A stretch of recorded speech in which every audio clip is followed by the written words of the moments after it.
नमस्कार, मेरा नाम है सुरेंद्र कुमार और एक बार पुनः आप सभी का दक्षिणा की क्लासरूम में बहुत बहुत स्वागत। हम बातें कर रहे हैं नीट रिवीजन सीरीज। टॉपिक हमारा चल रहा है रिजिड बॉडी डायनामिक्स। अभी तक हम बातें कर चुके हैं मोमेंट ऑफ इनर्शिया पे, खूब सारी पीएचडी की है हमने लास्ट टाइम पे, यानी पीएचडी यानी कि मोमेंट ऑफ इनर्शिया के जो भी कॉन्सेप्ट थे और प्रीवियस ईयर के सवाल भी हमने देखे थे। हमने कुल मिला के ये अभी तक समझ लिया है रिवीजन करते करते, और अभी तक आपने जितने भी प्रीवियस ईयर के सवाल सॉल्व किए होंगे, आपको ये विश्वास आ जाना चाहिए कि आपने ऑलरेडी बहुत अच्छा पढ़ लिया है।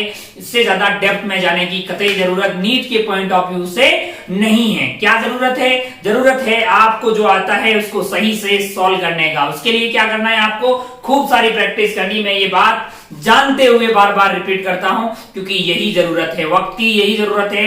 डिफिकल्टी वाइज आपको पेपर ज्यादा डिफिकल्ट नहीं लगेगा, लेकिन जैसा पेपर आपको लगेगा, यानी कि जो आसान टाइप का भी होगा ही, उसको आप सही से एग्जाम में कर पाए, ये ज्यादा जरूरी है। और उसके लिए दो चीजें जिम्मेदार हो सकती है। एक ये कि आप कैलकुलेशन मिस्टेक ना करें, मतलब अगर आप कैलकुलेशन मिस्टेक करेंगे तो फिर दिक्कत हो जाएगी। दूसरी ये कि आप भाई साहब थोड़ा सा मतलब जो है एग्जाम में परेशान हो जाए, एंग्जियस हो जाए, और वो हो जाए कि आप टाइम का मैनेजमेंट नहीं कर पाए तो भी आपको नुकसान होगा, बस। और तीसरा केस ये है, पेपर बहुत टफ है। आप तो खुद ही चाहते हैं कि पेपर थोड़ा सा रिलेटिवली टफ आए ताकि आपको अपर एज मिले और बाकी लोगों को सॉल्व करने में डिफिकल्टी हो। भाई साहब यही तो है यार सर्वाइवल ऑफ द टेस्ट, मतलब ओवरऑल तो कंपटीशन का माहौल ही ऐसा है कि आपको जो है आप अपने सोचेंगे ना अपना कि भाई थोड़ा टफ आएगा कि आप हमने अच्छे से प्रिपेयर किया, हम और अच्छे से कर पाए, है ना। वैसे सवाल आएंगे विच ऑफ द फॉलोइंग है हाईएस्ट वेवलेंथ, तो ये तो सबको ही कर लेगा ना भाई साहब। खैर कोई बात नहीं, लेकिन आपने इस लेवल की प्रिपरेशन करनी है कि कोई सा भी सवाल आए आप उसको सही से एग्जीक्यूट कर लें एग्जाम में। और इसके लिए क्या जरूरी है? आपका सेल्फ कॉन्फिडेंस, और आपको हमेशा मोटिवेटेड रहने की जरूरत है इन बचे कुचे टाइम में। दूसरा ये है कि भैया आप ये खुद मान लीजिए, जो हकीकत है कि आप बहुत टैलेंटेड हैं, आप क्रीम आउट ऑफ क्रीम हैं, ये रियलिटी है, ये रियलिटी है, ये तो हम जानते हैं। आप हैं ऐसे, इसीलिए आपको सिलेक्ट किया गया है। बस आपको एग्जाम तक यही मानना है और इस पे काम करना है। बाकी आइए आगे बढ़ते हैं। मोमेंट ऑफ इनर्शिया की कैलकुलेशन के बाद इस चैप्टर में अगर अपन ध्यान से देखें तो हम बातें करते हैं जैसे लीनियर मोमेंटम के बारे में बातें हमने पहले की थी, ठीक वैसे ही यहाँ पे एक चीज आती है हमारे सामने, एंगुलर मोमेंटम और लीनियर मोमेंटम के चेंज होने की रेट, यानी कि डीपी बाई डी। न्यूटन साहब ने क्या बोला था? वो हमारे लिए फोर्स हो गया था। सिमिलरली यहाँ पे अगर अपन डिवीजन की बातें करें तो यहाँ पे एंगुलर मोमेंटम होता है, उसको अपन एल से रिप्रेजेंट करते हैं, और उसका चेंज होना यानी टॉर्क आता ही तभी है जब एंगुलर मोमेंटम चेंज होता है, या फिर टॉर्क की वजह से एंगुलर मोमेंटम चेंज होता है। जैसे F is basically equal to DP by dt। Similarly यहाँ पे आप एक नई चीज सीखते हैं, टॉर्क। क्या सीखते हैं? टॉर्क। तो अगर आप हेडिंग डालना चाहें तो आप डाल सकते हैं angular momentum and torque, angular momentum and torque. अच्छा भाई साहब, बहुत बढ़िया, बहुत शानदार। एंगुलर मोमेंटम को एल वेक्टर से लिखा जाता है, एक वेक्टर क्वांटिटी है, और टॉर्क को अपन कैसे लिखते हैं? ऐसे, टाउ से। अच्छा भाई साहब, ओहो। तो अगर अपन ध्यान से देखें तो टॉर्क हमारे लिए डिफाइन होता है dl by dt, dl divided by dt, है ना भाई साहब। ओहो, अगर आपको याद हो तो l हमारे लिए कैसे डिफाइन था? मान लीजिए यहाँ पे बैठे हुए हैं, ये हमारा r वेक्टर है, और यहाँ पे एक पार्टिकल है, यहाँ पे एक पार्टिकल है जिसका मास m है और वो v रफ्तार से जा रहा है। अगर आपको याद हो तो r क्रॉस p को हमने क्या बोला था? टॉर्क। क्या बोला था? एंगुलर मोमेंटम बोला था। आपका एल वेक्टर जो आया था वो आर क्रॉस पी आया था। अगर मैग्नीट्यूड की बात करें तो ये आर पी साइन थीटा हो जाएगा, और पी को अपन डाल सकते हैं एम इंटू वी, तो ये आ जाएगा भाई साहब M V R sine theta. और आर साइन थीटा तो बेसिकली अगर साइन थीटा वहां पे क्या है? आर वेक्टर और पी वेक्टर के बीच का ये एंगल है, तो अगर आप आर साइन थीटा की बात करेंगे तो ये परपेंडिकुलर वाली दूरी आ जाएगी। तो आप इसको बोल सकते हैं M V R perpendicular, M V R perpendicular, या फिर आप क्या बोल सकते हैं? M R V perpendicular, V का कंपोनेंट जो आर के परपेंडिकुलर हो। ये तो हो गया भाई साहब मैग्नीट्यूड। और डायरेक्शन कहां आएगी? आर क्रॉस पी से। आर वेक्टर का हेड कहां होता है? जहां पे आपका पॉइंट है, यानी जिसकी रफ्तार आपको वी दी हुई है। और टेल कहां होता है? जिस बिंदु से आपको एंगुलर मोमेंटम निकालना होता है। बाकी आप आर क्रॉस बी की डायरेक्शन राइट हैंड का सदुपयोग करके निकाल सकते हैं। आर की डायरेक्शन में अपनी उंगलियों को रखिए, पी की डायरेक्शन में उनको कर्ल कर लीजिए, तब आपका थंब जो होगा वो आर क्रॉस पी की डायरेक्शन देगा। कितना आसान है। अगर बॉडी चल रही हो तो आर क्रॉस पी, यही चीज को अपने घुमाने वाली बॉडी के लिए लगाया था। अगर एक बॉडी है घूम रही है, अगर एक बॉडी घूम रही है, ओमेगा से घूम रही है, ओमेगा से घूम रही है, तो हमने ये देखा था ना कि एल हमारा क्या आ गया था, आई ओमेगा आ गया था। एल की वैल्यू क्या आ गई थी, आई ओमेगा आ गई थी। भाई साहब वो डेरिवेशन में यहाँ करने वाला नहीं हो, ये रिवीजन है। आप डेप्थ में जाना है तो कहां देख सकते हैं, यूट्यूब पे ऑलरेडी अवेलेबल है सारी चीजें बहुत ज्यादा डेप्थ में। L is equal to I omega, मतलब ओमेगा वेक्टर होता है क्या, मैं होता है बे, थीटा भी तो वेक्टर होता है, D theta by D T, ये एक्सियल वेक्टर होते हैं, उनकी डायरेक्शन कैसे निकालना है ये अपन सर्कुलर में बहुत ज्यादा डेप्थ में बातें कर चुके हैं। ओ अगर बॉडी घूम रही हो तो L is equal to I omega, चल रही हो तो एम वी आर परपेंडिकुलर जिस पॉइंट के अबाउट आपसे पूछा जाए। ओ हो तो हमें पता है कि एल बेसिकली क्या है, एल आपका आर क्रॉस पी है, टॉर्क आपका क्या है, सॉरी एल क्या है, आर क्रॉस पी है। तो हम यहां पे क्या डाल देते हैं, यहां पे आपके एल को डाल देते हैं D by D T into R cross P, R cross P, और पी को मैं क्या डाल सकता हूं, P बेसिकली मेरे लिए क्या है, m इंटू बी है। P क्या है, लीनियर मोमेंटम है। तो यहां पे अगर आप ध्यान से देखें तो m तो बाहर आ जाएगा आपके लिए, m dr बाई dt, अरे भाई साहब, इंटू आपके पास क्या आ जाएगा, P वेक्टर आ जाएगा, प्लस आपके पास क्या आ जाएगा, मैंने कहा m r आपका एज इट इज है, और इंटू आपके लिए क्या है, dv बाई dt, इंटू आपका डिफरेंशिएशन आ जाएगा dv बाई dt।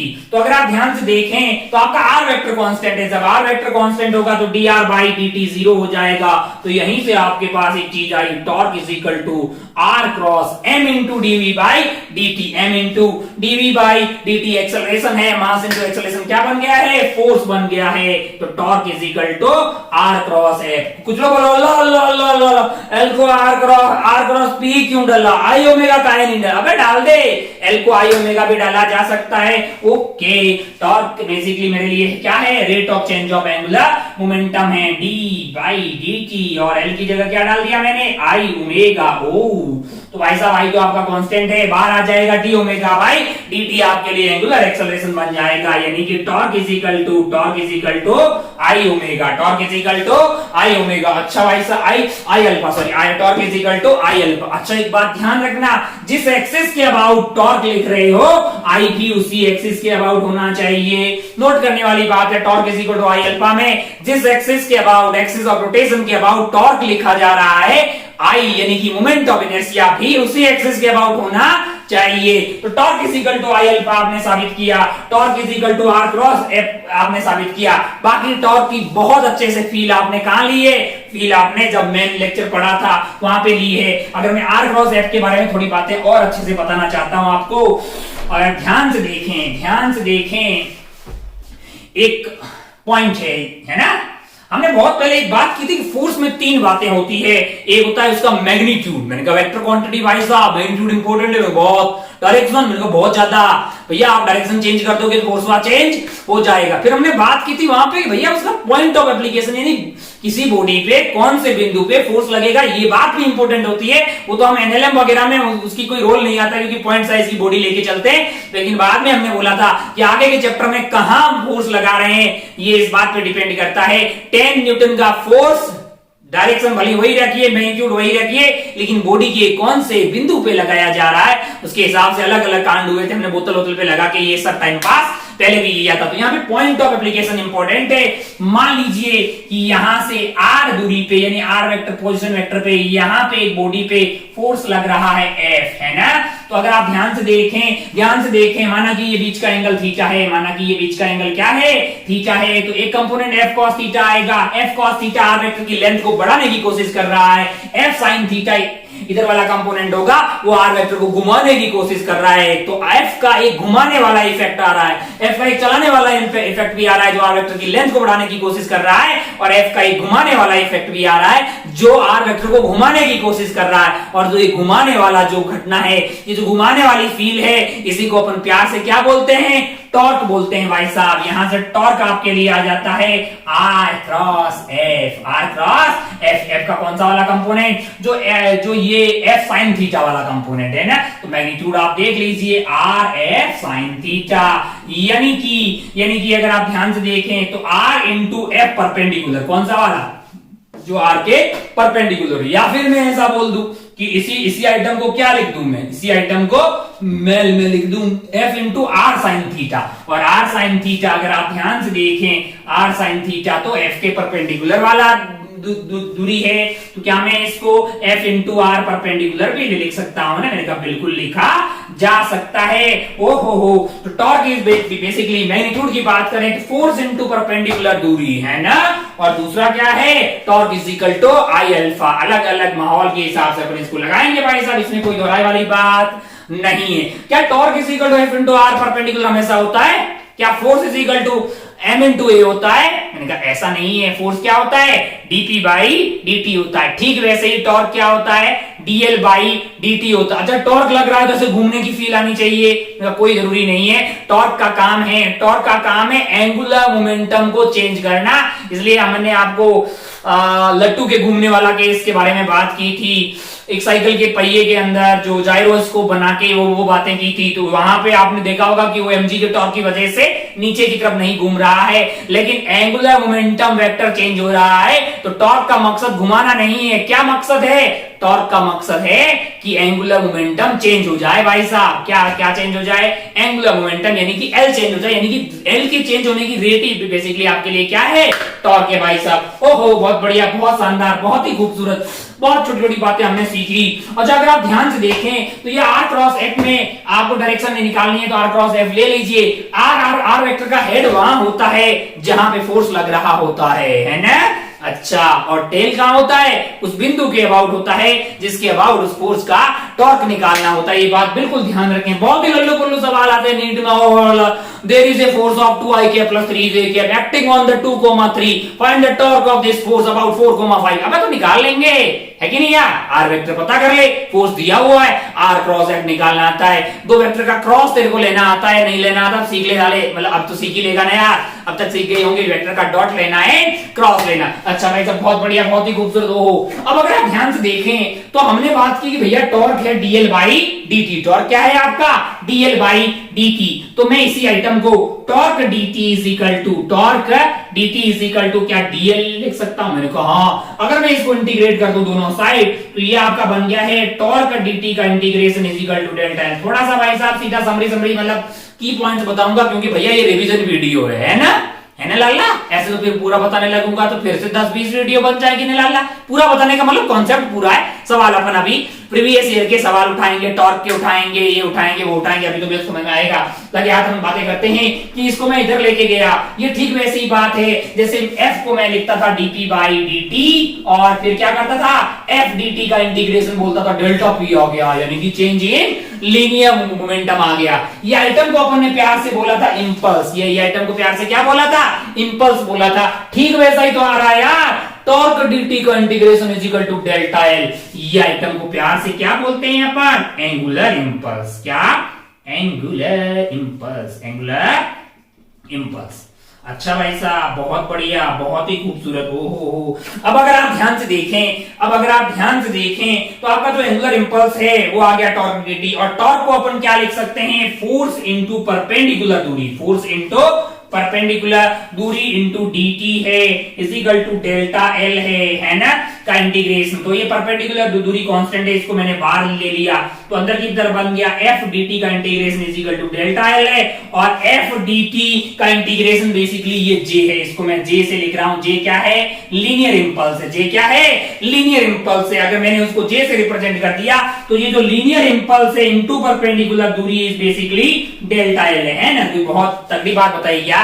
कोई बहुत टफ चीज बताई क्या? बिल्कुल कोई टफ चीज नहीं है। अच्छा ओहो अच्छा भाई साहब, अगर आपने टॉर्क लगाया थोड़े टाइम में, एकदम सडनली टॉर्क लगा और उसने क्या चेंज कर दिया, एंगुलर मोमेंटम को चेंज कर दिया। तो कई बार अपन क्या करते हैं, एक गेट है उसमें मुक्का मार के एक साइड मुक्का मारिएगा तो अपना जो फोर्स होगा वो कैसा फोर्स होगा, तो नॉर्मल हमारा गेट और मुक्के के बीच में लग रहा होगा, वो बेसिकली ये इंपल्सिव फोर्स होगा। लेकिन जो एक्सिस है, यानी कि जो हिंजेस से पास हो रही है, जिसके अबाउट आपका दरवाजा, यानी कि आपका मतलब रूम का दरवाजा ऐसे घूम रहा है, उसके अबाउट उसका एक सडनली टॉर्क आएगा, है ना, मतलब इस फोर्स का टॉर्क आएगा, यानी कि टॉर्क dt से उसमें क्या आ जाएगा, चेंज इन एंगुलर मोमेंटम आएगा। तो इंटीग्रेशन ऑफ टॉर्क dt। अब इसी आइटम को टॉर्क वर्सेस टाइम के कर्व के बीच के एक्सिस का एरिया बताएंगे। अब तो ठीक वैसा ही तो है, एफ वर्सेस टी कर्व का एरिया आपको क्या देता है, वो आपको डेल्टा पी देता है। तो ठीक वैसे ही टॉर्क वर्सेस टी का कर्व का एरिया आपको देगा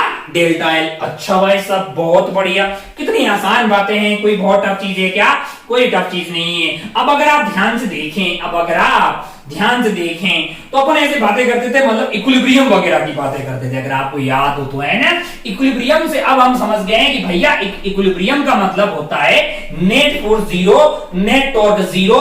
क्योंकि अगर बॉडी को अपन बोलेंगे कि इक्विलिब्रियम में है, इसका मतलब ट्रांसलेशनल इक्विलिब्रियम भी है और क्या है, रोटेशनल इक्विलिब्रियम भी है। और ट्रांसलेशनल होने के लिए क्या कंडीशन है, नेट फोर्स जीरो हो। कुछ लोग बोलेंगे नेट फोर्स जीरो होगा, नेट टॉर्क पक्का जीरो होगा, क्या नेट फोर्स जीरो होगा, नेट टॉर्क पक्का जीरो होगा? क्या मैं ऐसा बोल सकता हूं, if F net is equal to zero implies that torque net is equal to zero? सोच के बताइए कि अगर किसी सिस्टम पे नेट फोर्स जीरो है तो टॉर्क नेट जीरो होगा। ये बात सत्य है कि असत्य?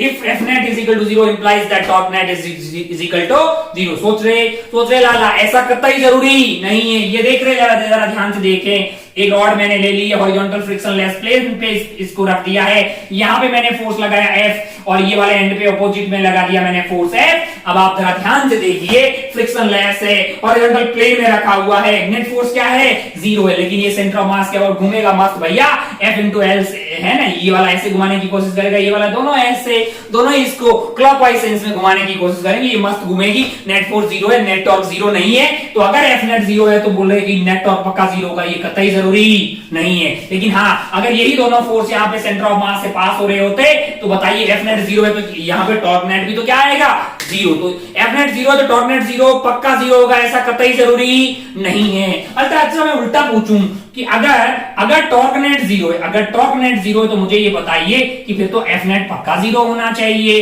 क्या ये बात सत्य है? सोच के देख रहे लाला कि अगर टॉर्क नेट ही जीरो है तो फोर्स नेट पक्का जीरो होना चाहिए। सोच के देख कि पक्का इंप्लाई कर रहा है कि नहीं कर रहा। मैंने बोला ये सेंटर ऑफ मास है, यहां से मान लीजिए मैंने 2F का फोर्स लगा दिया, इस साइड से मैंने F का फोर्स लगा दिया। बताइए दोनों सेंटर ऑफ मास से पास हो रहे हैं। मैंने कहा हाँ, ये लगा हुआ हॉरिजॉन्टल प्लेन पे, फ्रिक्शनलेस हॉरिजॉन्टल प्लेन पे, तो और कोई force sub centre of mass से ही पास हो रहे होंगे, नॉर्मल mg वगैरह सब कुछ। 2F भी वहीं से, F भी वहीं से, तो मस्त भैया, कोई टॉर्क नहीं आ रहा है, लेकिन नेट फोर्स आ रहा है। नेट टॉर्क क्या है, जीरो, क्योंकि सारे फोर्स कहां से पास हो रहे हैं, सेंटर ऑफ मास से पास हो रहे हैं, लेकिन नेट फोर्स जीरो नहीं है। 2F माइनस F उधर की तरफ फोर्स आएगा, एक्सेलरेशन आएगी F बटा m, और ये भाग जाएगा उधर, सिर्फ ट्रांसलेशनल मोशन करेगा, बिल्कुल नहीं घूमेगा, लेकिन ये भाग जाएगा। अगर एफ नेट जीरो है तो भैया टॉर्क नेट जीरो होगा, ऐसा कतई जरूरी नहीं है। लेकिन अगर एफ नेट जीरो है तो क्या टॉर्क नेट जीरो हो, अगर टॉर्क नेट जीरो है तो क्या एफ नेट जीरो हो सकता है? मतलब बिल्कुल हो सकता है, इसमें कोई दोहराई वाली बात नहीं है, लेकिन पक्का नहीं बोल सकते, इंप्लाई नहीं करता। मतलब आपको किसी चीज को गलत प्रूव करना है, एक केस में प्रूव कर दीजिए, दैट्स ऑल। अच्छा, बहुत बढ़िया भाई साहब, बहुत शानदार। तो अगर हमें किसी बॉडी को इक्विलिब्रियम में प्रूव करना है, ट्रांसलेशनल, सिर्फ ट्रांसलेशनल है, तो आपको क्या बताना पड़ेगा, एफ नेट जीरो है। रोटेशनल इक्विलिब्रियम है तो टॉर्क नेट जीरो है, लेकिन अगर बॉडी कंप्लीट इक्विलिब्रियम में है तो फिर फोर्स नेट भी जीरो होना चाहिए, टॉर्क नेट भी जीरो होना चाहिए। यहाँ पे एक इंटरेस्टिंग चीज अपन पढ़ते हैं, कपल टॉर्क, अगर आपको याद हो, वो बढ़िया सा माहौल बन जाता है। जैसे मान लीजिए मैंने एक रॉड ले ली है, यहाँ पे रॉड को मैंने ऐसे ले लिया, इस पे इधर की तरफ से फोर्स F लगाया, माना कि रॉड की लंबाई 2L है, माना कि रॉड की लंबाई क्या है, 2L। इस साइड से भी मैंने फोर्स F लगाया, ये हॉरिजॉन्टल फ्रिक्शनलेस प्लेन है, हॉरिजॉन्टल प्लेन है, स्मूथ प्लेन पे रखा हुआ है, रॉड का मास m है, दोनों एंड पे अपोजिट डायरेक्शन से फोर्स F लगाया गया, माना कि रॉड की लंबाई 2L है, ये L है, यहाँ इसका सेंटर ऑफ मास है। अच्छा भाई साहब, बहुत बढ़िया। ओहो, बताइए मुझे कि क्या एफ नेट जीरो है, क्या एफ नेट जीरो है? एफ नेट बिल्कुल जीरो है भाई साहब। एफ और एफ दोनों इक्वल एंड अपोजिट लग रहे हैं तो कैंसिल आउट हो गए, जीरो हो गया। मैंने कहा भैया टॉर्क के बारे में बात करते हैं। जब आपने ये बिंदु को ए बोल दीजिए, ये बिंदु को बी बोल दीजिए, ये बिंदु को सी बोल दीजिए, टॉर्क अबाउट ए लिखेंगे तो इस एफ का जीरो हो जाएगा। इस एफ का एफ इंटू 2l आ गया है, F into 2l, F into 2l अंदर की तरफ। मैंने बोला पॉइंट बी से लिखते हैं, पॉइंट बी से लिखेंगे तो एफ इंटू एल अंदर की तरफ, एफ इंटू एल अंदर की तरफ, दोनों को ऐड कर दीजिए 2fl अंदर की तरफ। टॉर्क अबाउट सी बताइए, टॉर्क अबाउट सी आपने बोला तो बोला इसका जीरो हो गया, उसका आएगा एफ इंटू बी की परपेंडिकुलर दूरी यानी कि 2fl आ गया है।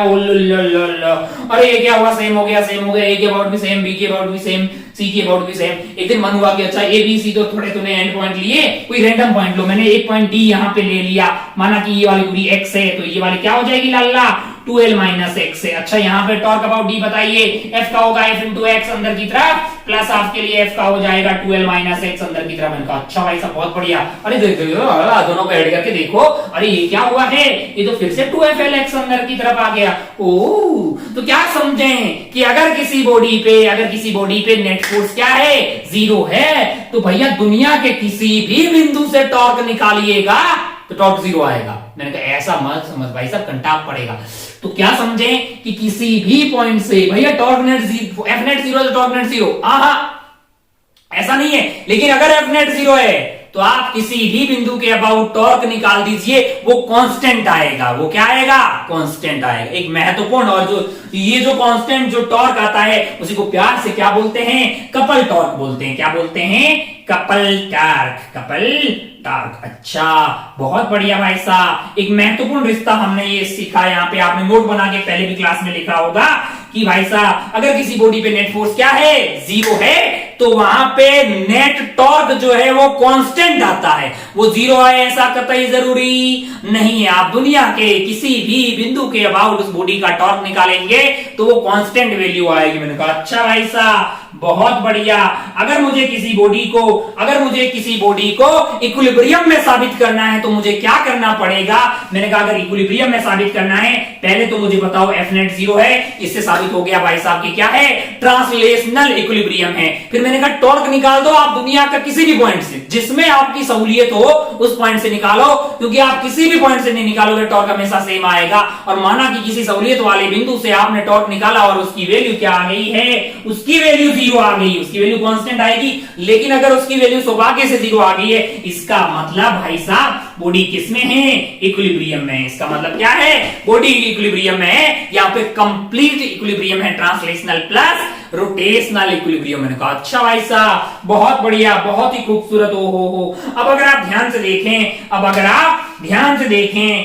देखें तो दो बातें बहुत इंपॉर्टेंट हमें समझ में आई कि अगर आप किसी बॉडी पे नेट फोर्स जीरो हो तो नेट टॉर्क कांस्टेंट होगा। वो जीरो हो ऐसा कतई जरूरी नहीं है, लेकिन अगर वो जीरो हो गया तो बॉडी कंप्लीट इक्विलिब्रियम में होगी। मैंने कहा बहुत बढ़िया भाई साहब, बहुत ही शानदार। ओहो अब अगर एक छोटी सी बात करें, if the body is free to rotate, ऐसे बोलते हैं, अगर बॉडी एक फ्री टू रोटेट है और ऐसे रखी हुई है, ऐसे रखी मस्त इसकी तरह, कहीं हिंज विंज नहीं है, कहीं बांधा हुआ नहीं है, तो ये बॉडी किसके अबाउट घूम रही है, सेंटर ऑफ मास के अबाउट घूमेगी। किसके अबाउट घूमेगी, सेंटर ऑफ मास के अबाउट घूमेगी, और उस एक्सिस के अबाउट घूमेगी जो सेंटर ऑफ मास से पास हो रही है, and that is parallel to the net torque. ऐसी एक्सिस जो सेंटर ऑफ मास से पास हो and parallel to the net torque है ना। If the body is free to rotate है, then it will be rotate about the axis passing through the centre of mass and parallel to the net torque. मैंने कहा अच्छा भाई साहब बहुत बढ़िया, बहुत ही शानदार। तो ये 3 पॉइंट बहुत ही काम की चीजें यहाँ पे हमने देखी। हमने टॉर्क के बारे में एक आइडिया लिया,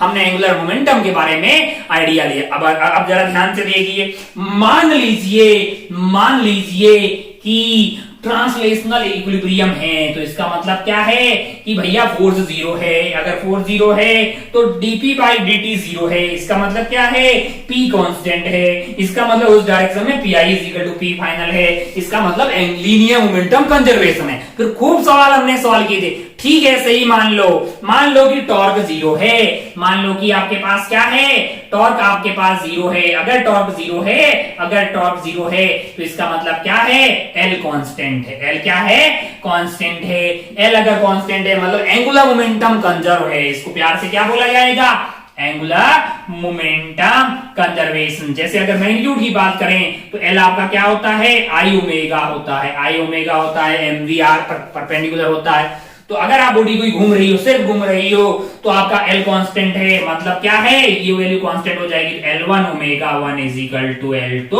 ओमेगा 2। बहुत फेवरेट भाई साहब, बहुत मतलब नीट में ऐसे लुल्लू पुल्लू क्वेश्चंस की लाइन लगी होती है और ऐसे पूछते हैं, ओ हो एक कन्या थी जो घाघरा पहन के ऐसे घूमर खेल रही थी, है ना, ऐसे मान लो कि दूर दूर ऐसे फैलाया हुआ है। मान लीजिए इसका आई था, ओमेगा ओमेगा था, फिर एकदम सडनली उसने क्या किया है, अपनी बॉडी को थोड़ा ऐसे सिकुड़ा दिया, तो क्या होगा, माना कि इसका आई अब क्या हो गया है, ये ऐसे पिचका के खड़ी होगी, ये मतलब ऐसे होगी खड़ी होगी, तो आई की वैल्यू क्या होगी लाला, आई बाई 2 होगी। तो ओमेगा डैश बताइए, ओमेगा बढ़ जाएगा घट जाएगा, ओमेगा बढ़ जाएगा घट जाएगा, ओमेगा बढ़ जाएगा घट जाएगा। हमें पता है कोई एक्सटर्नल टॉर्क नहीं लगा है, तो I omega must be equal to I by 2 into omega dash. Omega dash क्या हो गया है, 2 ओमेगा हो गया है। अरे ऐसे रद्दी सवाल की लाइन लगी होती, बिल्कुल लाइन लगी हुई मिलेगी आपको ऐसे सवाल आएंगे रद्दी से, ओहो देखिए जरा, ये अपनी धरती माता है, ये हिमालय है, सब कुछ सेम है और हिमालय पिघल गया, सब कुछ सेम है और हिमालय पिघल गया। बताइए कि अब दिन का ड्यूरेशन बढ़ेगा कि घटेगा? अबे सब कुछ सेम है, मतलब टॉर्क वर्क नहीं है ना एक्सटर्नली, अपने आप हिमालय पिघल गया। इसका मतलब क्या है, इसका मतलब I1 omega 1 is equal to I2 omega 2। Himalaya पिघल गया मतलब मास आपका बॉडी के मतलब जो है सरफेस के पास में आ गया है, तो I आपका बढ़ गया है, I बढ़ जाएगा, ओमेगा घट जाएगा, टाइम पीरियड होता है 2 पाई बाई ओमेगा, ओमेगा अगर घट जाएगा तो भाई साहब टाइम पीरियड बढ़ जाएगा। इतने लल्लू बल्लू सवाल बोल देगा, सब कुछ सेम है, सब कुछ एज इट इज है, और हमने बहुत सारा पत्थर लेके एक बुर्ज खलीफा खड़ी कर दी है, तो जस्ट इसका उल्टा हो गया नया, मोमेंट ऑफ इनर्शिया बढ़ जाएगा, तो क्या होगा, आई ओमेगा कम हो जाएगा, T equal to pi by omega से टाइम पीरियड बढ़ जाएगा। तो ऐसे रद्दी सवाल की लाइन लगी होती है, ऐसे बोलेगा एक ऐसी डिस्क रखी हुई है, डिस्क ऐसे मस्त घूम रही है, और यहाँ पे एक चीटा है, कहां पे है, यहाँ पे मास का चीटा है, ये ओमेगा से घूम रही है, चीटा रेडियस के अलोंग जो है सेंटर की तरफ जा रहा है, तो ये ओमेगा बढ़ेगा घटेगा वही रहेगा। अबे चीटा जैसे जैसे ये एक्सिस के पास में आएगा, मोमेंट ऑफ इनर्शिया कम होगा, ओमेगा बढ़ेगा, फिर मेगा चीटा अगर आगे की तरफ निकल गया तो फिर से आपका आई बढ़ने लगेगा, ओमेगा घट जाएगा। एकदम लल्लू भाई साहब, खूब ऐसे सवाल हमने सॉल्व किए। हमने तो इसको डिफिकल्ट बना के भी देखा था कि बहुत सारे लोग वो ऊपर खड़े हुए हैं, बॉल को फेंक दिया, कैच कर दिया, ये कर दिया, वो कर दिया, बहुत सारे सवाल हमने नोट्स में किए। अगर आपको ये सारा कॉन्सेप्ट समझ में आ गया है तो सारे सवाल आप बड़ी आसानी से सॉल्व कर पाएंगे, इसमें कतई किसी प्रकार का कोई दो राय नहीं है। आइए देखते हैं कुछ प्रीवियस ईयर के सवाल जो अभी तक हमने पढ़ा है, क्या हम कर पाते हैं। आइए फैक्ट चेक करते हैं कि जो मास्टर बोल रहा है कोई उसमें सत्यता है भी, कैसे ही फेंक रहा है, कतई नहीं फेंक रहा है आपके सामने। आप कोई सा भी प्रीवियस ईयर का सवाल उठा के देख लीजिए। कुछ लोग बोले अल्लाह प्रीवियस ईयर का तो हो जाता है, सच में अगले साल का कैसे होगा? अबे जब अगले साल का पेपर आएगा तो भी हो जाएगा ना यार। अब तुम प्रीवियस ईयर के सारे सवाल सॉल्व कर पा रहे हो, बिल्कुल कॉन्फिडेंट रहिए कि अगले साल का भी आपसे हो जाएगा, है ना। बहुत शानदार। आइए अगला देखते हैं, टॉप का कोई सवाल ढूंढते हैं। सन 2019 नीट 2019 में एक सवाल आया है टॉर्क का, जरा देखते हैं क्या सवाल है। नीट 2019 में क्या सवाल है, क्या आप कर पाएंगे, जरा ध्यान से देखें। सवाल को पहले पढ़ते हैं। सवाल ऐसा है, सॉलिड सिलेंडर है। क्या है? Solid cylinder. जब भी फिजिक्स का सवाल पढ़े साथ साथ में लिखते रहें। Solid cylinder of mass 2 kg। मास क्या है? 2 kg। मैंने कहा बहुत बढ़िया भाई साहब। रेडियस आपको दिया हुआ है 4 सेंटीमीटर। मैंने कहा बहुत बढ़िया। Rotating about an axis at the rate of 3 RPM, यानी कि ओमेगा आपको दिया हुआ है 3 RPM, है ना। आरपीएम का मतलब क्या है? 3 रेवोल्यूशन। एक रेवोल्यूशन में घूमता है 2 पाई और टाइम लगा है 60 सेकेंड। अब यार 3 into 2 is 6 और 6 by 60 यानी कि पाई बाई 10 रेडियन पर सेकेंड। पाई बाई 10 रेडियन पर सेकेंड जो है वो ओमेगा है। अच्छा बहुत बढ़िया भाई साहब। Torque required to stop it in 2 pi revolution. कितना टॉर्क लगाना पड़ेगा जिससे कि ये 2 रेवोल्यूशन में रुक जाए। कि किसमें? दो नहीं, torque required to stop it after 2 pi revolution. कितना? 2 पाई रेवोल्यूशन, यानी कि 2 रेवोल्यूशन नहीं बोल रहा है, 2 पाई रेवोल्यूशन, यानी कि ये बोल रहा है कि थीटा आपको क्या दिया हुआ है, या तो 2 रेवोल्यूशन दिया होगा या फिर इसने 2 पाई घूमने का लिखा होगा, शायद कुछ टाइपिंग में मिस्टेक है। 2 पाई जो है 2 पाई रेवोल्यूशन, मैंने कहा अच्छा भाई साहब बहुत बढ़िया। 2 पाई रेवोल्यूशन भी हो सकती है वैसे, एक रेवोल्यूशन में कितना घुमा है? 2 पाई घुमा है, तो 2 पाई रेवोल्यूशन में तो 2 पाई इंटू 2 पाई घूम जाए। खैर अगर मान लो कि 2 पाई घुमा है, 2 पाई घुमा है, तो टॉर्क आपके पास जो है थीटा इज इक्वल टू, जैसे S is equal to UT plus half T square होता है, वैसे ही थीटा आपका क्या हो जाएगा? Omega naught into T plus half alpha T square. होगा कि नहीं होगा यार? मैंने कहा होगा भाई साहब। अब अगर आप ध्यान से देखें, थीटा मान लो आपको 2 पाई दिया हुआ है, तो ओमेगा नॉट की वैल्यू आपके लिए क्या होगी? ओमेगा नॉट, यानी कि पहले ये था भाई साहब, कितना? ये ना यूज कीजिए। क्यों? क्योंकि इसमें आपको टाइम नहीं दिया हुआ है, तो क्या यूज करेंगे? V square is equal to U square plus 2as। इसमें क्या फायदा है? इसमें ये फायदा है कि हमें पता है कि वी स्क्वायर यानी ओमेगा फाइनल का स्क्वायर 0 हो जाएगा, यानी कि ओमेगा नॉट इनिशियल का square is equal to 2 alpha theta. अच्छा, ओमेगा नॉट क्या है? वी हो जाएगा आपका pi square divided by 100 that is equal to 2 alpha.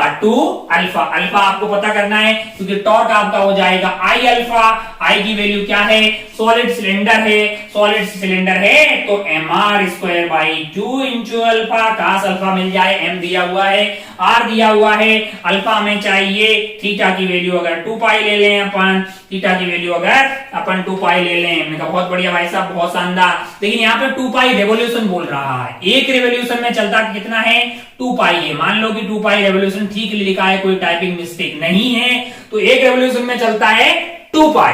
अरे भाई है ना 360, तो 2 पाई रेवोल्यूशन में कितना चलेगा? मैंने कहा 4 पाई स्क्वायर, है ना। तो थीटा को डाल देते हैं, जैसा लिखा हुआ वैसे ही डाल देते हैं, 4 पाई स्क्वायर। ठीक है, अब देखिएगा जरा ध्यान से, पाई स्क्वायर ने पाई स्क्वायर की बत्तियां गुल कर दी है। अल्फा यहां से अपने पास क्या आ जाएगा? जरा ध्यान से देखिए, ये 8 हो गया है, 1/800 आ रहा है मेरे हिसाब से, अगर मैं कैलकुलेशन ठीक कर रहा हूं तो।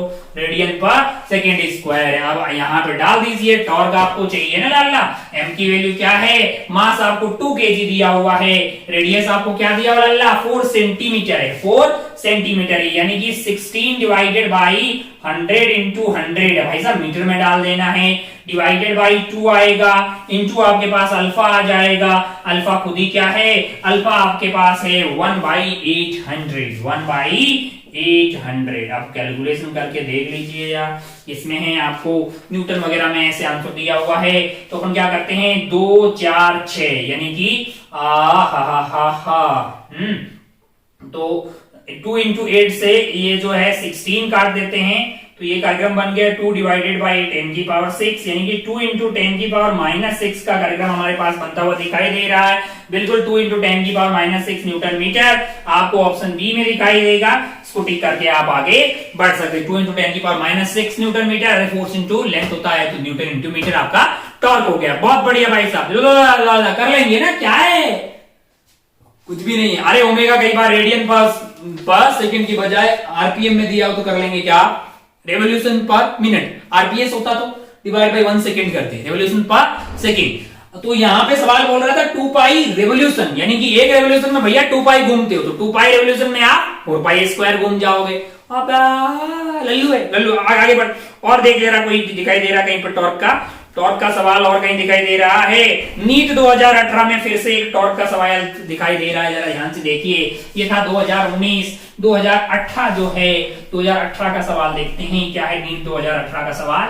नीट 2018 में एक सवाल है, नीट 2018 में एक सवाल है, क्या सवाल है जरा ध्यान से देखिए।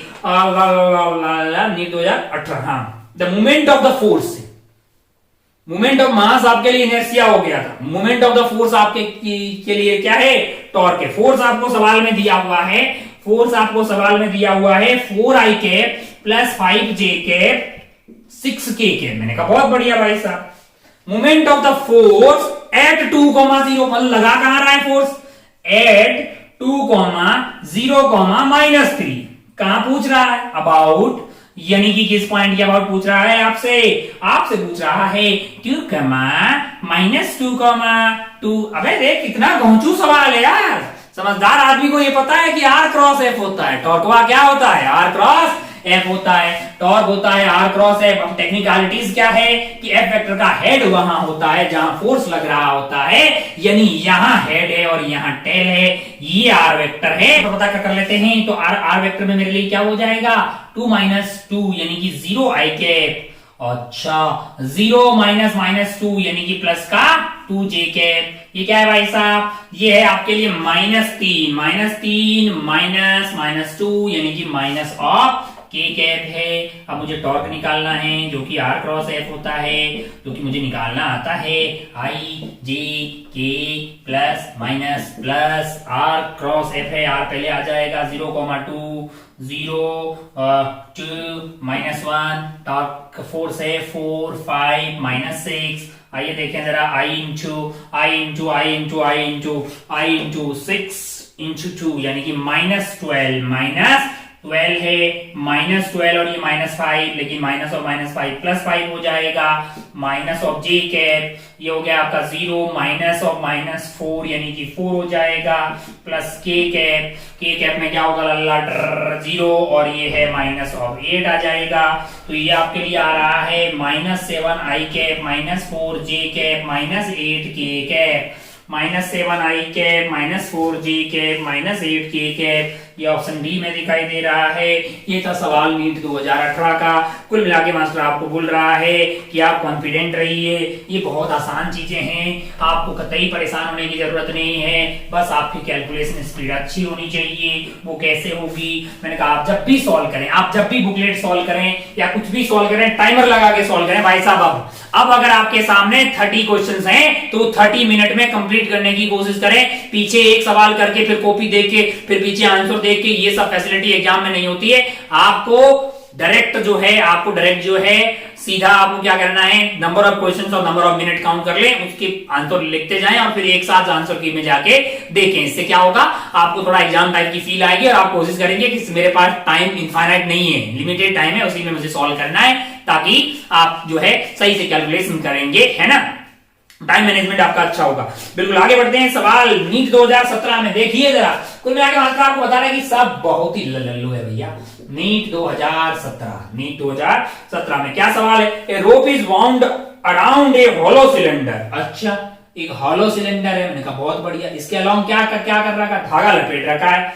मास, ये हॉलो सिलेंडर है, मास आपको कितना दिया हुआ है, 3 kg दिया हुआ है, और रेडियस जो है इसका दिया हुआ है 40 सेंटीमीटर। अच्छा भैया ये सेंटीमीटर वगैरह लिखना बहुत जरूरी है, मीटर में नहीं कन्वर्ट करोगे खेला गलत हो जाएगा, है ना। 40 centimetre. What is the angular acceleration if the rope is pulled with the 30 Newton. अच्छा बोल रहा है धागे को खींच रहे हैं 30 न्यूटन से, तो टॉर्क आएगा ना भैया, torque is equal to F into R perpendicular, वही तो आपका क्या हो जाएगा, R हो जाएगा, इसके अबाउट घूमेगा, is equal to I alpha. बोलिए भैया क्या निकालना है, what is the angular acceleration, alpha निकालना है लाला। F की वैल्यू क्या है 30 है, परपेंडिकुलर दूरी क्या है, मैंने कहा R है, लेकिन 40 सेंटीमीटर डिवाइड बाई 100 कर दिया। I की वैल्यू क्या आएगी लाला, I मेरे लिए क्या है, हॉलो सिलेंडर है, और हॉलो सिलेंडर का ये एक्सिस के अबाउट क्या होता है, mr स्क्वायर होता है। क्या होता है, mr स्क्वायर होता है। M की वैल्यू 30 और R जो है आपका क्या है, R जो है वो 40 सेंटीमीटर यानी 40 डिवाइडेड बाई 100 यानी कि आपका 2/5 है, यानी कि उसका स्क्वायर करेंगे तो 4 डिवाइडेड बाई 25 हो जाएगा। mr स्क्वायर हो गया इंटू अल्फा हो गया, तो अल्फा ही हमें चाहिए। तो अगर आप ध्यान से देखें तो ये 25 से आपके लिए कट गया है 4 बार, है ना, 4 से कट गया है 10 बार, और अगर आप ध्यान से देखें तो ये भी कट गया है आपके लिए 10 बार। मैंने कहा ठीक है 100/4 यानी अल्फा 25 आता हुआ दिखाई दे रहा है, 25 रेडियन पर सेकेंड स्क्वायर, 25 रेडियन पर सेकेंड स्क्वायर ऑप्शन बी में दिखाई दे रहा है। ये था नीट 2017 का सवाल। अगर आपका वैसे तो आपका दिल भर गया होगा, आप बोलेंगे वाह मतलब क्या चीज बता रहे हो, ये तो बहुत ही आसान है। ओहो एम क्या हुआ है जरा ध्यान से देखें। ओके अच्छा एक लल्लू सवाल और देखते हैं, एक और लल्लू सवाल देखते हैं। ये कब का आया हुआ है? 2015 का आया हुआ है। 2015 फैक्ट नहीं रहा, मास्टर बुक से देख के बता रहा है। उसमें सवाल के आगे लिखा हुआ है कि इसका कॉन्सेप्ट क्या है, मतलब ऐसे मैंने लिख दिया है, बगल में टाउ बना दिया, इसका मतलब उसमें क्या है टाउ है, ताकि मैं टाउ वाले सवाल तुरंत देख के आपको बता दूं। हाँ वाह वाह वाह, सवाल जो है 2015 का एक सवाल है, नीट 2015 का सवाल। क्या सवाल है? फोर्स दिया हुआ है F is equal to alpha I cap plus 3 J cap plus 6 K cap. इनका बहुत बढ़िया। एक्टिंग एट ए पॉइंट और वेक्टर दिया हुआ है, क्या दिया हुआ है? 2i cap minus 6j cap minus 12k cap. मैंने कहा ठीक है, the value of alpha which angular momentum about origin is conserve. इस पॉइंट पे लग रहा है ओरिजिन के अबाउट बातें हो रही है और बोल रहा है कि एंगुलर मोमेंटम कंजर्व है, मतलब ये तो कंजर्व है। कंजर्व है, आप तो अल्फा बता दो। उसने बोला एफ इतना है, इस पॉइंट पे लग रहा है ओरिजिन के अबाउट बात कर रहे हैं, क्योंकि ये बताना जरूरी है कि कहां से बात कर रहे हैं। ये तो बोल दिया कि कंजर्व है, आप तो ये बताओ कि अल्फा क्या है। मैंने कहा अगर एंगुलर मोमेंटम कंजर्व है लल्ला, तो इसका मतलब टॉर्क जो है वो जीरो है। टॉर्क क्या है? जीरो है। इसका मतलब आर क्रॉस एफ क्या है? जीरो है, यानी 0i cap plus 0j cap plus 0k cap null vector आ रहा है भाई साहब। ओला अच्छा, अगर आप ध्यान से देखें तो आपका आर वेक्टर जो है वो ये आपका टेल हो गया, ये हेड हो गया, तो टू ये आपका आर वेक्टर हो गया है ना, इंटू एफ है। तो अगर आप कर लेते हैं भाई साहब, आर तो हो गया है आपका आई जे के, आर की वैल्यू क्या है? 2 माइनस 6 माइनस 12, एफ की वैल्यू क्या है? अल्फा 3 6 है ना। खोलिए जरा इसको, ये है आपका आर क्रॉस एफ, ये जो होना चाहिए 0i कैप, आई इंटू आई के अंदर 0 होना चाहिए, अल्फा कहां है? आई के अंदर 0 आ रहा है, क्या आ रहा है भाई साहब? 6 इंटू 6 हो गया माइनस 36 माइनस 12 इंटू 3 12 दिया 36, माइनस 36 प्लस 36 आ गया 0। मैंने कहा बहुत बढ़िया। जे में बात करते हैं, माइनस जे के लिए क्या होगा? मैंने कहा आएगा 6 into 2 12 minus of minus 12 alpha, तो माइनस माइनस हो जाएगा प्लस, यानी कि 12 अल्फा प्लस, मैंने कहा फिर कुछ के में भैया ये भी 0 ही होना चाहिए। क्यों? क्योंकि नल वेक्टर है ये। इसका मतलब 12 plus 12 alpha is equal to 0 implies that alpha is equal to -1। Alpha is equal to -1। जरा ध्यान से देख लीजिए, ऑप्शन सी में आपको दिखाई देगा अल्फा -1 है। अल्फा क्या है? -1 है। ये किसका सवाल था भाई साहब? Angular momentum conserve. कितना लल्लू, बहुत लल्लू, सारे ये सही है, डरने की कतई जरूरत नहीं है, कतई जरूरत नहीं है। एकदम आपके कॉन्सेप्ट बहुत अच्छे होने चाहिए, फील आनी चाहिए आपको। अगर फील आएगी फिर आप सवाल करेंगे, आपको ऐसा अंदर से कॉन्फिडेंस आएगा, बहुत आसान है। ऐसा रटना टाइप का नहीं कि आर क्रॉस एफ कर दो, ये कर दो। रटने वाली फील से, रटने वाले से फिर क्या है, मजा नहीं आता, मजा नहीं आता। अगर अच्छे से आपको फील आएगी फिर बहुत ही अच्छा लगेगा आपको। ध्यान से देखिए, बढ़िया सवाल। आप बोले तो बता दें, नीट 2013 का एक सवाल देखते हैं। नीट 2013 का सवाल बीच में कोई आया नहीं है शायद, हाँ एंगुलर मोमेंटम का नहीं, एक एंगुलर एक्सेलरेशन वगैरह लिखा हुआ है 2014 का, रत्ती टाइप का ही होगा वो भी। हाँ जरा देखिए, फोटो वोटो बनाया हुआ दिखाई दे रहा है, तो हम ये देख लेते हैं। नीट 2013 का नीट। चलिए देखते हैं जरा ध्यान से क्या है इसमें सवाल। सवाल कुछ ऐसा है कि एक रॉड बनी हुई दिखाई दे रही है। मैंने कहा ठीक है, रॉड बनी हुई भाई साहब, लंबाई आपको क्या दी है? लंबाई इसकी एल दी हुई है। यहाँ पे धागा बंधा हुआ है, बहुत शानदार। ओ हो पेन जी निपट गए हैं, तो भैया दूसरा ले लो। Rod of PQ of mass M length L, mass M है और लेंथ क्या है? एल है। मास एम है, लेंथ एल है, बहुत शानदार भाई साहब। ये मास आपका एम है, ये लेंथ एल है, बहुत ही बढ़िया। ऐसे रहा कैसे होगा? हिंज किया होगा ना पी ने, वैसे तो ये भाग के आ जाएगा। Hinge at point P. Hinge का मतलब आप समझते हैं जैसे अपने हाथ का ये हिंज है, यहाँ से घूम सकते हैं, भाग नहीं सकते। ओहो हो rod is kept horizontal by massless string point Q S one in the figure. String is cut. यहाँ पे बत्ती जला दी भाई साहब, यहाँ पे स्ट्रिंग कट कर दी। स्ट्रिंग इज कट है। Initial angular acceleration of rod, वाह। स्प्रिंग को कट करेंगे, टेंशन गायब, बचा कुचा फोर्स क्या रहेगा? 1 mg लगेगा। यहाँ पे टॉर्क आएगा mg का, इसके अबाउट हो। अच्छा लगाएंगे torque is equal to I alpha, पर ध्यान रखना जिधर आपको टॉर्क लिख रहे हो आई भी उसी एक्सिस के अबाउट होना चाहिए। ऐसा नहीं हो टॉर्क तो यहां से लिख रहे हो और आई आपने लिख दिया ml²/12। गलत साले। टॉर्क तुमने यहां से लिखा तो आई भी तो यहीं से लिखेगा ना, यहाँ पे थोड़ी लिखेगा ml²/12। टॉर्क अगर यहां से लिखा है, यहां से टॉर्क क्या आएगा, 4 से mg, परपेंडिकुलर दूरी होगी l/2, और आपके लिए I की वैल्यू इस एक्सिस के अबाउट मैंने कहा होती है ml²/3, याद होना चाहिए अल्लाह, ml²/3 इंटू अल्फा। कितना आसान सवाल है। m ने m की बत्तियां गुल की, l ने l की बत्तियां गुल की, अल्फा की वैल्यू क्या आ रही है, अल्फा की वैल्यू आ रही है 3g/2l रेडियन पर सेकेंड स्क्वायर, रेडियन पर सेकेंड स्क्वायर। देख लो जरा ध्यान से, अल्फा की वैल्यू ऐसी कहां दिखाई दे रही है, 3g/2l लिखा हुआ दिखाई दे रहा है, तो कर लीजिए। उसमें क्या है भाई साहब, कोई और सवाल दिखाई दे रहा है क्या? कोई और सवाल? टाइम कितना हो रहा है, टाइम भी होने वाला है शायद। एक आध सवाल और देख लेते हैं भैया। ओहो, एक देखते हैं ये कब का है। एंगुलर मोमेंटम कंजर्वेशन का लग रहा है, नीट 2009, नीट 2009 का सवाल देखते हैं, जरा ध्यान से देखिए। देखो मास्टर लेने को तो सवाल एग्जाम्पल में दूसरे भी ले सकता है, पर इनको लेने से आपको कॉन्फिडेंस दिलाना चाह रहा है कि देखो लाला सब कुछ सॉल्व हो सकता है, कोई सा भी सवाल उठा लो आप। Guarantee. A thin circular ring of mass m and radius r is rotating in a horizontal plane about an axis vertical। कुछ बात बोल रहा है, ये रिंग है जिसका मास m है, रेडियस r है, हॉरिजॉन्टल फ्रिक्शनलेस प्लेन में है, यानी कि और इस एक्सिस के अबाउट घूम रहा है। बहुत बढ़िया। एंगुलर में कांस्टेंट एंगुलर वेलोसिटी ओमेगा, यानी ऐसे मस्त घूम रही है। मैंने कहा ठीक है। If the two objects each of mass m are attached gently in the opposite end of the diameter of the ring will rotate all। Suddenly क्या किया, सडनली आपने क्या किया, सडनली आप जो ऐसे घूम रही थी ऑपोजिट एंड में, दो ऑपोजिट एंड में डायमीटर पे, यहाँ पे सडनली मास m और मास m, दो स्मॉल m मास के आइटम को टक से ऐड कर दिया। बताइए लाला, बताइए कि अब इसका नया ओमेगा क्या होगा।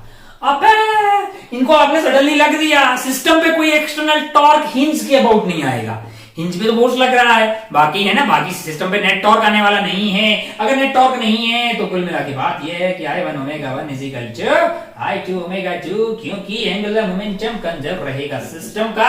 I1 बोलिए जरा ध्यान से बोलिए, I1 होगा आपका mr square into omega. I1 की वैल्यू mr स्क्वायर, रिंग थी कि रिंग है कि डिस्क, रिंग है, थिन सर्कुलर रिंग है, तो mr स्क्वायर इंटू अल्फा कौन सी डायरेक्शन में है, I ओमेगा अंदर की तरफ है, तो I2 ओमेगा भी अंदर की तरफ ही होना चाहिए। I2 जो है आपका, इसका जो है कैपिटल एम आर स्क्वायर तो हो जाएगा, प्लस हमको लगता है कि इन छोटे वालों का भी लेना पड़ेगा ना भैया, एक का एम आर स्क्वायर हो जाएगा, परपेंडिकुलर दूरी r है, 2 है, तो भैया हमको लगता है 2 एम आर स्क्वायर हो जाएगा इंटू ओमेगा डैश है। पता कर लो यार, कोई बहुत टफ है क्या? आर स्क्वायर कट जाएगा, ओमेगा डैश की वैल्यू होगी capital M into omega, okay, capital M plus 2m, इतना रेडियन पर सेकेंड, इतना रेडियन पर सेकेंड। कोई ऑप्शन में दिखाई दे रहा है? मेरा पहला ही ऑप्शन है, omega into capital M plus 2m, ये आपको ऑप्शन ए में दिखाई देगा। कौन से ऑप्शन में है ये ऑप्शन ए में दिखाई देगा। बहुत बढ़िया, बहुत ही खूबसूरत। हो आप बोले तो और सवाल कर लें, बहुत सवाल है, मतलब इनिशियल एंगुलर एक्सेलरेशन ये वो है, 2006 में भी पूछा, 7 में भी पूछा। एक रॉड रखी हुई है ना, given the moment of inertia of rod is initial angular acceleration. अच्छा, ये जो रॉड वाला सवाल था ना, इससे जस्ट पहले वाला, पिछले वाले में क्या किया था, यहां से धागा काटा था, इस बार रिलीज किया है।